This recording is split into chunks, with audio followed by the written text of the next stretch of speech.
Okay guys, so today I'm going to be doing part 2 of my Germany blog. This is going to be food and drinks, which is a really exciting subject in terms of Germany because they're really big into food and drink. So I'll start with the drinks first, and we're going to start with non-alcoholic, which is a little less fun, but a rather interesting subject because they have very different drinks to what I'm used to here. So yeah, they're quite big into fizzy drinks, you know, just standard Coke and stuff. They always have like juices. They're big into juices, apple juice especially. Even in the pubs you can buy apple juice. Like it comes in a little flask of its own and mixed with a little bit of sparkling water. And they have the apple juice they have isn't like the concentrated stuff we have here. It's pure, unrefined stuff, so it's cloudy. Really, really delicious. I've actually been buying it since I came home again because it's just so tasty. What else? Sparkling water. They love sparkling water. They don't drink regular tap water or anything. They just have sparkling water. And like at one point we were in a pub and I managed to get non-sparkling water, but it tasted exactly like sparkling water except it wasn't sparkling. It was absolutely disgusting. You have no idea how weird that tastes. Oh, it's just And another thing. Oh my god, the multivitamin juice. Sorry, I've got a book of things here. The multivitamin juice I had was like orange and carrot and all sorts of fruit and veg in it. But the one that they have, that my host family were buying, they had mild multivitamin juice, which is what they did was they took out all the fruit acid, so it's not as harsh on your stomach, which is really, really interesting. Tastes exactly the same as the regular multivitamin juice. It's just not quite as hard on you. It's really, really tasty. I've always liked multivitamin juice. Also, while we were at a pub up the mountains, we happened to see this drink going past, and it looked a little bit like water, but they had a strawberry on the side, and we were like, what on earth is that? So we asked the waitress, and it's rhubarb cordial, essentially. Like, it was a rhubarb syrup that was diluted with sparkling water, and then they stuck a little strawberry on it. Very, very refreshing. Not quite as rhubarby as we would have liked, but really nice on such a hot day. And it was so unusual though, and you could actually buy the syrup in the store that they had next to the pub, which was really cool. What else? Herbal teas. Herbal teas are really, really big in Germany. Everybody drinks herbal teas. They don't have regular tea for the most part. Like one family in particular, when we come over to when my dad goes over to Germany, he brings boxes and boxes of Barry's tea over to them because they just don't have black tea most of the time. It's quite hard to come across, and when they do, it's just not the same as what we drink here.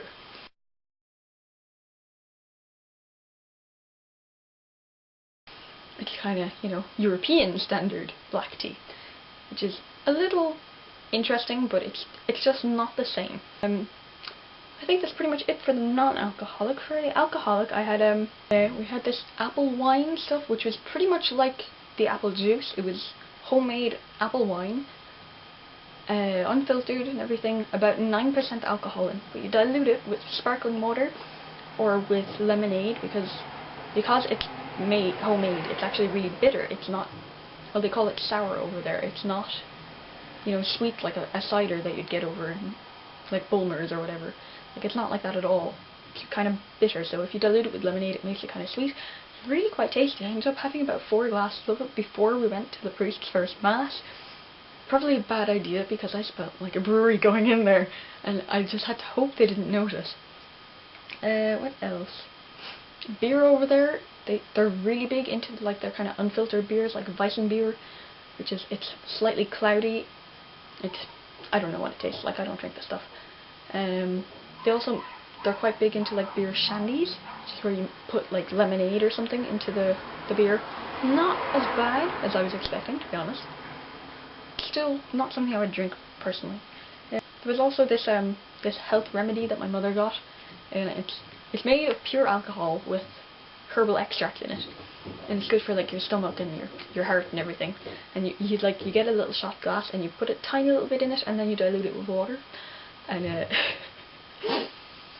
the lady I was staying with, she said it's made by nuns for old ladies, like it's the little old ladies kind of health supplement. And my mother was taking it, but you know, that's just her. She's a bit silly sometimes.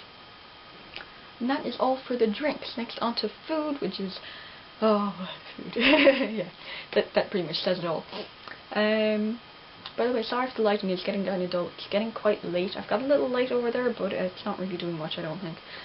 But yeah, main thing I noticed about the food in Germany, it's pretty much all meat and bread. They're not into vegetables at all. You might sometimes get a salad, but otherwise it's just meat and cheese and bread. That's all you get. And it's... I actually came home wanting to eat vegetables, which is very, very weird. But yeah. What else? And some of the meats they have are really weird. Like, they had this liverwurst, which is a sausage made from liver meat. And I don't think it's completely liver meat, but you know, it's partially liver meat. And it looked disgusting. I didn't try it myself. Other people said it was really quite tasty. What else did we have? Oh, we had these dumpling things. And these are very big in Germany. Like, they're probably about this size, you know, quite big. And they're made from potato, and they've got like a little, pretty much a crouton on the center of it. I'm not sure what the crouton is for, but you know, it's in there. But it's like a mashed potato kind of stuff, and they boil it in a ball, and it comes out with the texture of cheese. Like, it's really chewy. It's just bizarre. It was quite tasty with the gravy on top and everything, but it was so thick and stodgy and heavy, and it was a really hot day at the time. I couldn't even finish one. But, you know, in general, if I was over there in winter, I think they would be very, very filling and very welcoming. But I was just too hot, I couldn't eat it. And they also have these little potato croquet kind of things. They're shaped a little bit like a chrysalis, I think it's called. Like, you know, when the caterpillar goes into like a little cocoon. It's like cocoony kind of shape. It's got really, really nice mashed potatoes. You buy them frozen in a bag, you get tons of them. And everybody eats them everywhere. Like, you get them in the restaurants and you get them in houses. Really, really tasty. I was quite fond of those. Also, you find a lot of cabbage around. Like, it's pretty much the only vegetable you'll find regularly. But you get it a lot in salads, like red cabbage and white cabbage and everything. You get it in salads raw, which was just a little odd. I'd never tried it raw before, but surprisingly it was quite nice. Like, my parents cooked red cabbage here one day, like years and years ago, and it was absolutely revolting, and I haven't had it since. So I was quite surprised to like it when it was raw. Did that sentence make sense? I feel like it didn't, but maybe it did. Anyway, what else? Oh, they also have these things called Flammkuchen, which it's originally a French thing. It's like a really, really, really thin crusted pizza kind of dish, and they have like little bits of ham and like sour cream and stuff on top. Very, very tasty.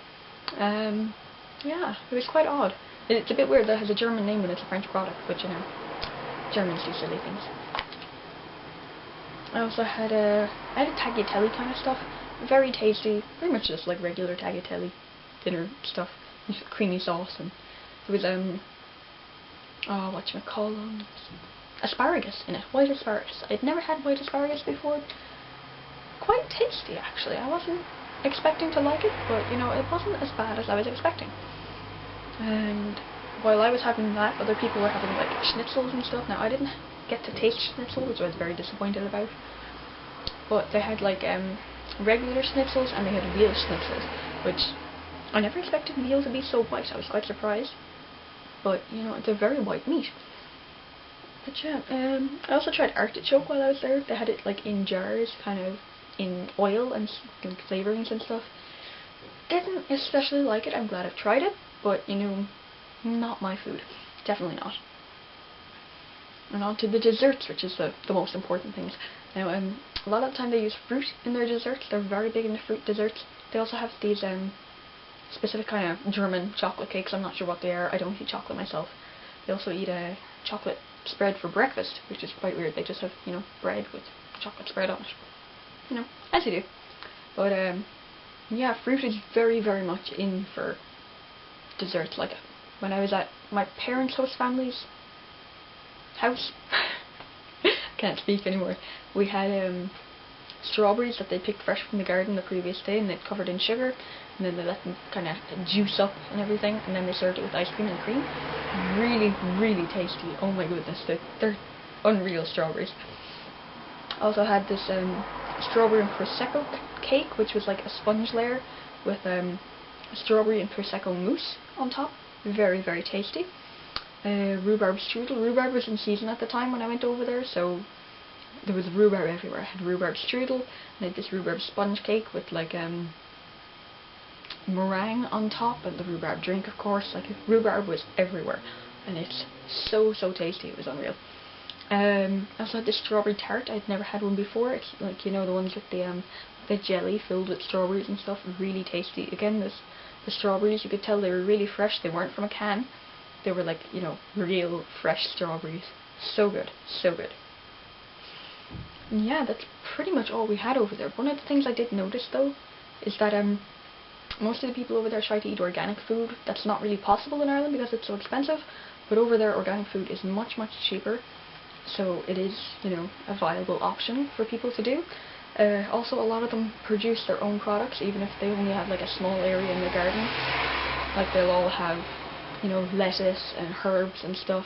Just little basic items in their garden. A lot of them have fruit trees and things as well. You know, very common over there. But yeah, that's pretty much it on the on the food menu. So yeah, I hope you enjoyed that, and let me know if there's any interesting foods you've tried in the comments below, and I would love to hear about them.